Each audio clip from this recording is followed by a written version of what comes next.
Makan lo, makan lo.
Ini dari Kota Bandung, Jawa Barat. Sebelumnya ada Firman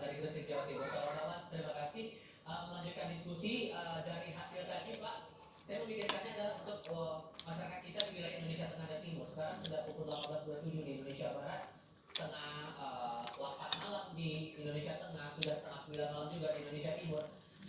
Dengan hasil yang sebagian, masih sebagian ini belum terlihat hilal, tapi kita juga belum mendapatkan keterangan pasti dari Kemenak apakah diputuskan tanggalnya kapan untuk 1 Syawal ini. Apakah umat Muslim di wilayah Indonesia Tengah dan Timur ini bisa untuk ibadah sholat tarawih juga? Karena kan sebagian sudah menunjukkan tidak ada hilal.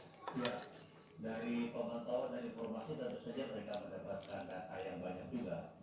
Saya yakin mereka juga melanjutkan karena dalam konteks beberapa astronomi terkait dengan masalah hilal ini masih di bawah atau minus ya tadi kan.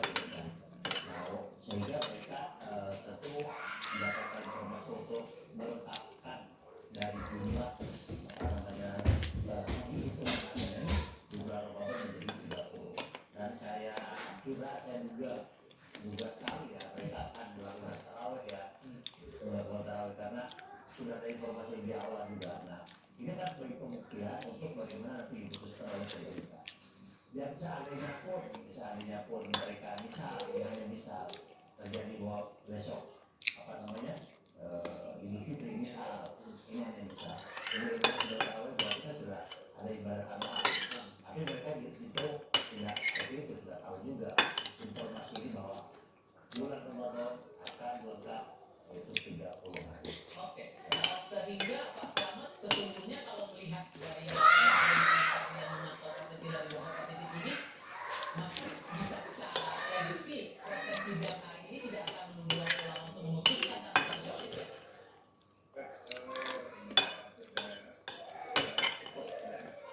Indonesia dan Timur itu sudah cukup. Ya, terima kasih seperti yang kita sampaikan. Walaupun membuat itu juga nanti hasilnya sama, berbeda. Tapi tidak perlu harus menunggu juga dari Kementerian Agama begitu atau gimana Pak? Gimana cara kita bisa menyikapi posisi dari berbagai pantauan hilal yang ada, sementara untuk saat ini belum ada keputusan? Ya,